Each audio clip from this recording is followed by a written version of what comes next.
Hello everyone, welcome to another episode of TCG Talk, back today with another video. And in today's video, I'm going to be giving you the top 7 things that I think would be cool to see in new Alluring Desire as the cards are revealed, some kind of cool mechanics that I thought would be interesting, but honestly give a platform for you all to share your ideas as well, and we'll kind of get right into it. So if you're new to the channel, welcome. Thank you so much for stopping by. Hopefully you enjoy your stay. Feel free to check out my Discord down below if you're new to the channel or you haven't joined it yet. We have 534 members in the Discord right now, which is awesome. I mean, we're growing every day. If you're a long Saints supporter, thank you so much as always. If you've been watching the channel for a while and you're subscribed, if you're not subscribed and you think it's worth it, definitely hit the subscribe button. I know me, myself, I'll watch people's videos and not subscribe because my brain just doesn't think to for some crazy reason. I'm really bad about it. So if you haven't yet and you want to, feel free to. Also, if you've been subscribed for a long time and you want to support the channel maybe in a different way, feel free to check out the channel membership down below. There's multiple tier levels, multiple types of giveaways we do at the end of every month for those members. And yeah, we'll get right into it. So new Alluring Desire is really interesting. I wanted to kind of give 1 or 2 conceptual things that are just bouncing in my head before we go into the 7 things that I would like to see.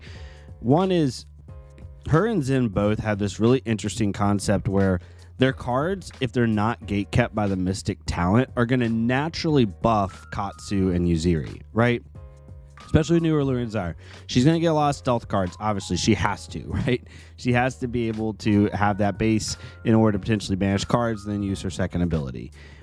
She also, I think, is going to have a lot of reactions. She has to. You can't just play like straight like stealth stuff. I mean, she could be like a semi like Arachne, but really then she'd just be a worse Arachne if she doesn't have a reaction. So because of that, if they give her a lot, let's say they give her 3 breakpoint stealth attacks at 4 power, no go again with an on hit, like an infect, whatever the case may be, right?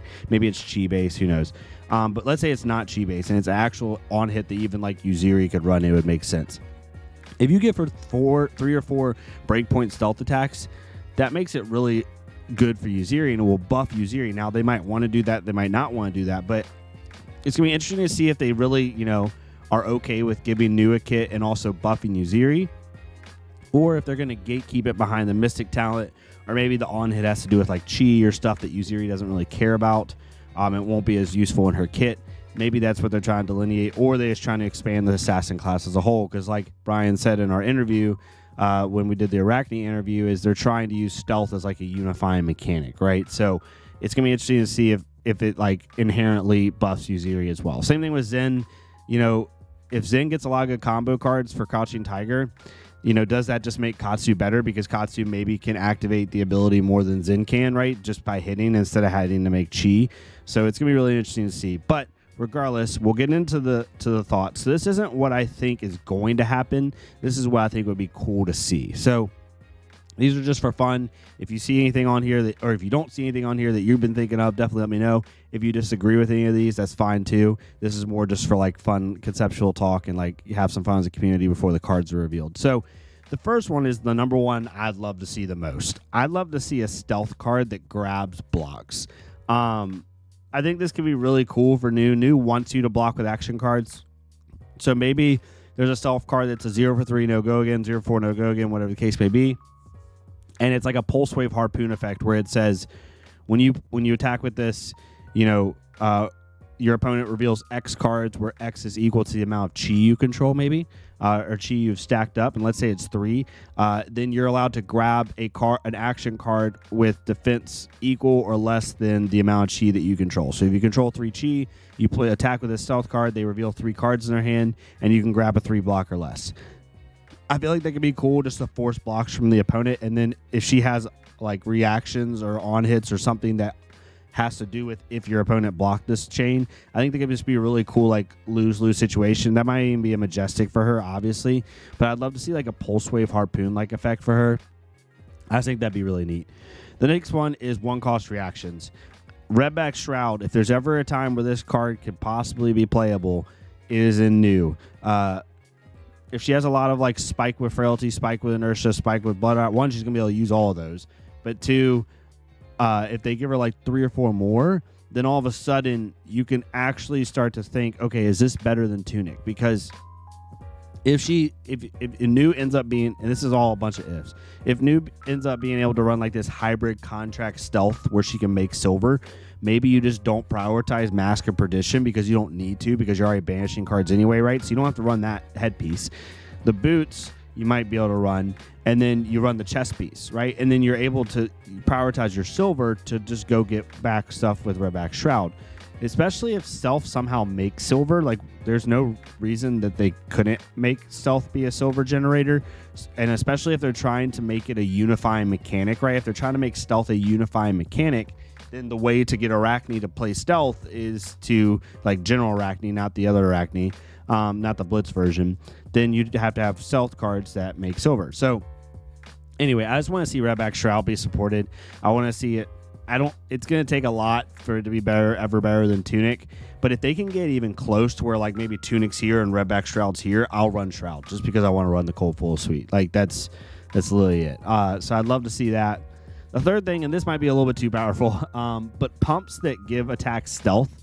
So I'd love to see like, you know, a 1 cost for 3. It can even be a 1 cost 3, which is technically below rate for pumps. But a 1 cost 3, it says, you know, next card gets +3 and gains stealth, right? Because she says cards with stealth banish action cards. So if you're able to run like, you know, a Ravenous Rabble, that'd be really cool. Or it'd be really powerful. And this is why I think they won't happen, because it'd just be really powerful. Being able to run cards like Leave No Witness and be able to, like, off of Tunic or off of whatever, play the 1 for 3 that makes the next card gain stealth. And then you play Leave No Witness for 6 or 7, sorry, and it has contract and stealth, so you can banish for silver, and it has stealth, so anything you block with it will banish anyway. That would be insanely powerful, and that's why I don't think it's going to happen, because like if you think about it, if you play a Leave No Witness that also has stealth with New, if they block with a red card or red action card, it will make silver, right? Which is pretty nutty. So I just thought that'd be really, really powerful, but also really, really cool. So that's kind of where my number 3 went. Number 4, I used the word femme fatale because I couldn't think of like a better descriptor. But basically what I would love to see in equipment is I'd love to see equipment that's like what you see in the background right now. Like I'd love for this to be like her arm piece. Like it's like her nail or like something like that. And then she has the stilettos. I'd love to see like a different look for Assassin. I thought that'd be really cool, right? Just a different feel, because right now Assassin's very much grimy and, you know, shred and Mask of Perdition and Oni Mask and all the stealth cards like have infect and like all this, not gross, like I don't care. I'm just gonna use gross as a descriptor. To have more of this like elegant type assassin would be really, really cool. I think they are going to go that route with the artwork. I would be very surprised if I'm wrong on that, but it's going to be really cool just to see kind of a different look for assassin. They'll open up it to more audiences, have more people enjoy the artwork and not just, you know, play the grimy stuff all the time. So that'd be really kind of cool. Number 5 is poison counters. So someone told me like this is basically blood rot, but for assassin. I do agree, but maybe they do something with the poison counters. It doesn't have to be called poison either, but some type of counter system where if this hits, put a poison counter, and then at the start of their end phase, you know, end of their combat phase, whatever the case may be, they banish a card equal to the amount of poison counters that come off. And if you want to give them a way to get rid of it, that's fine. But I think that'd be kind of just a cool, because the reason I came up with this one is because you have the snake, the viper, right? It's very thematic for her. So I'd be love to see something along the lines of like, if you get bit by the snake, something happens other than just banishing, right? So would to see, but I think that would be a really cool thing to have. And then number 6 is chi generation based on cards banished in a turn. I think that would just be a cool mechanic for her, period. Like maybe she has a dagger, or like her, as you can see here, maybe it's her kind of like needle type nails, where, you know, if this hits, banish a card and create a chi or something like that. Or she has an equipment that says every card you banish each turn, the second time you banish a card each turn, create 1 chi. Something along the lines of like using chi and the banish married together. I think it'd be really cool.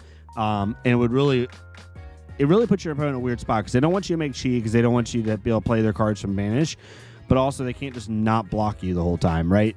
I mean, maybe they can if they think they can race you, but at that point, then you run tools and new to be able to prevent that, right? So I thought that'd be a really cool mechanic. And then the 7 one, it's also, I had it in the Zen Zen video, but I do think it should be for every hero, honestly, is a modal attack reaction based off chi usage. So if you have 3 chi built up, New has a 0 for 3 card that buffs stealth that says, if you pay 1, not a 0 for 3, but it says if you pay 1 chi, this gets +1. If you pay 2 chi, this gets +1 go again. Or +1 banish card off top of their deck. And if you pay 3 chi, this gets +1 banish top card for the deck, go again. Right? Something along those lines where like you could use chi in different ways, whether you either use it for the hero ability or you use it for these really powerful attack reaction effects. And again, I think this could be for New and Zen, and I think they could be majestic attack reactions, similar to Up the Ante, right? More Up the Ante like stuff. I really like that. I think it creates a really cool dynamic, really something for the other player to think about without being too overpowered. So that's where number 7 goes for me. But yeah, I'm really interested to see where she goes. I'm interested to see if they like gatekeep her, and I don't mean that in a negative way. I'm just saying like gatekeep her to where like her attacks only work in her because they only make sense for her and they don't work in Uziri, or if they're just looking to kind of buff everything a little bit as well and kind of lift Assassin as a class. Uziri has had some success in the past, but I really want to see if they try to propel Assassin as like a meta class, right? So because of that, will be really interested to see. But let me know what your thoughts are in the comments down below. If you don't see something that you've been thinking about, definitely let me know. If you don't agree with something, you don't like something on here, let me know. Just give me a reason why. But I'd love to talk to y'all about it. But thank y'all so much. Hopefully enjoy this type of content. If you did, again, leave a subscribe if you haven't already. It really helps out the channel. Leave a like down below as well. That really helps out. The algorithm this week's been pushing the videos, which has been really great. It's been really fun seeing all the interaction from y'all. A lot of people were excited from the Pro Tour and from the new set and stuff like that. So I'll be doing a video tomorrow on like what's been revealed so far with the 2 cards as well as the banned and restricted. I haven't gone over that yet. So I wanted to kind of wait on that one.